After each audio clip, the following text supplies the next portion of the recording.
Whoa, hello. We're live again from the Boogie Down. No, not the Boogie Down. We're in Queens. Oh my God, what's going on here? Sometimes I don't know where the heck I'm at, but it's still New York and we live. Okay, so answering this number one question people keep asking me. They say, hey, I would love to open up a martial arts school. How can I do it? How did I do it? Well, there's a variety of ways of doing it, and the one I'm doing presently, it's pretty cool. There's party rooms all over the country.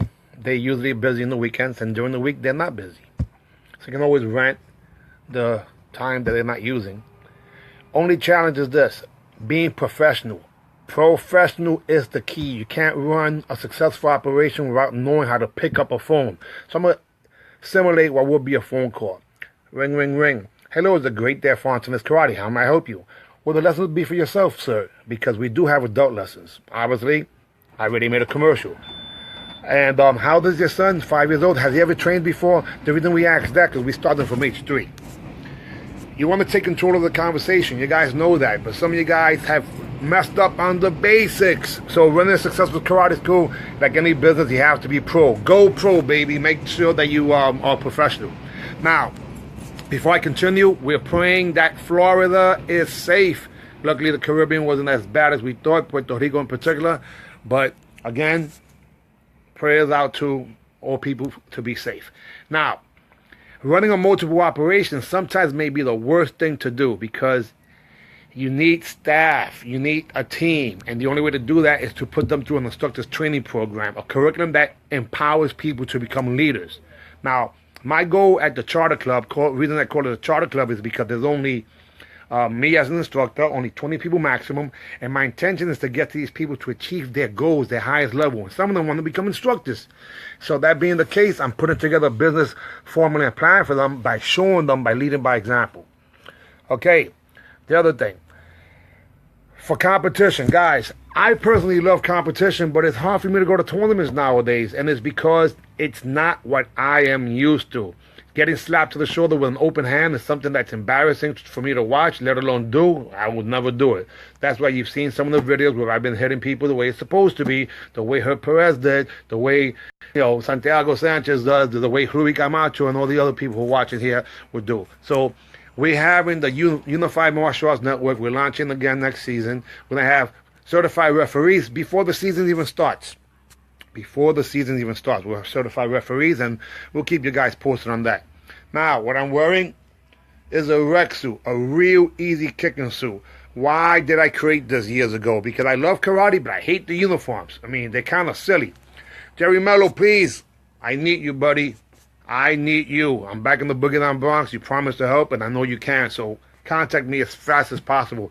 We're in the Throsneck section, East Tremont, and I'm so excited. Lori, we can still do that private lesson with your son, so contact me as soon as you can, too.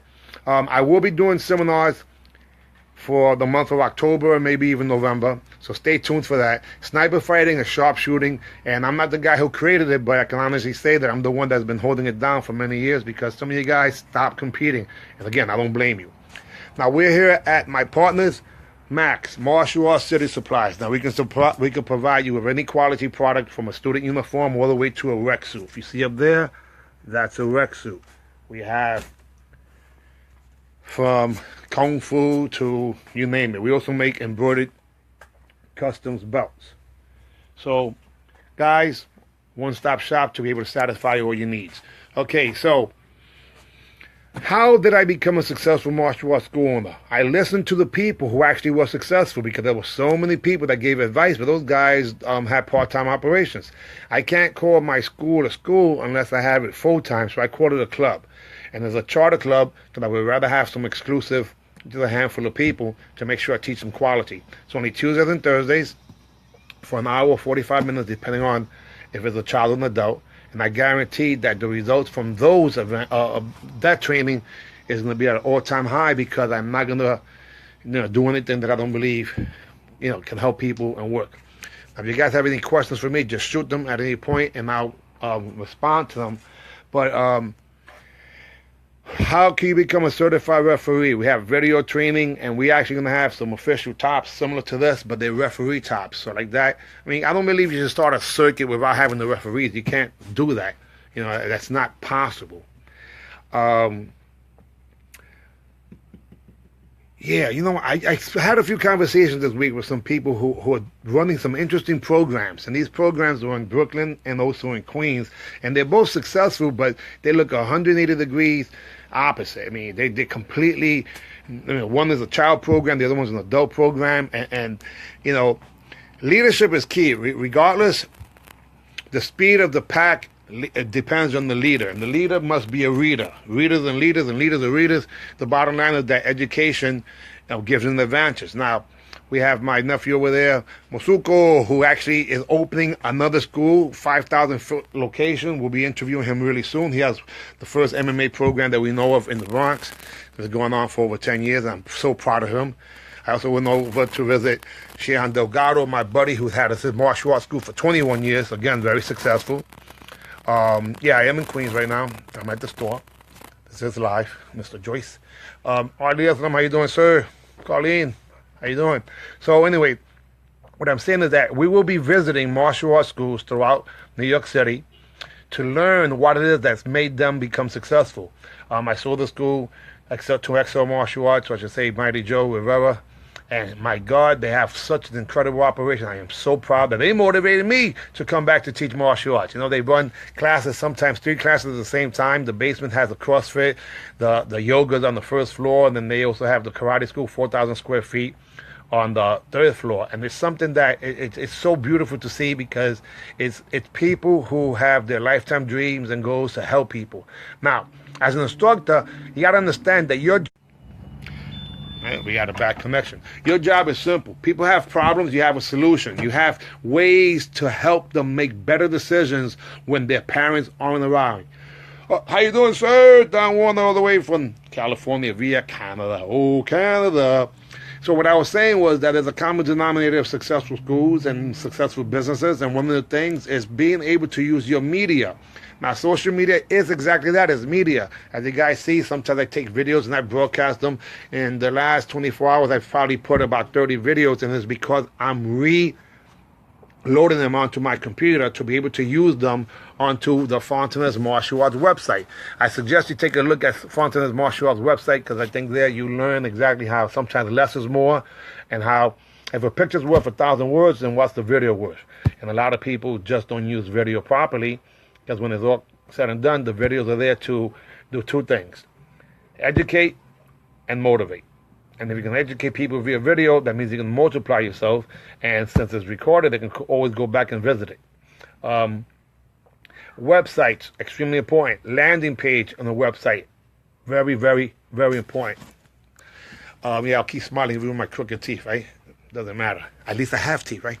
So anyway, we're going to be sharing, again, secrets of successful martial arts schools in urban areas. That's right, because we believe that a lot of the things that was taught from the burbs literally does not transfer exactly over to what we would consider the urban areas. And when it comes down to it, if it works in the urban areas, it'll work in the burbs. I know. We've done it.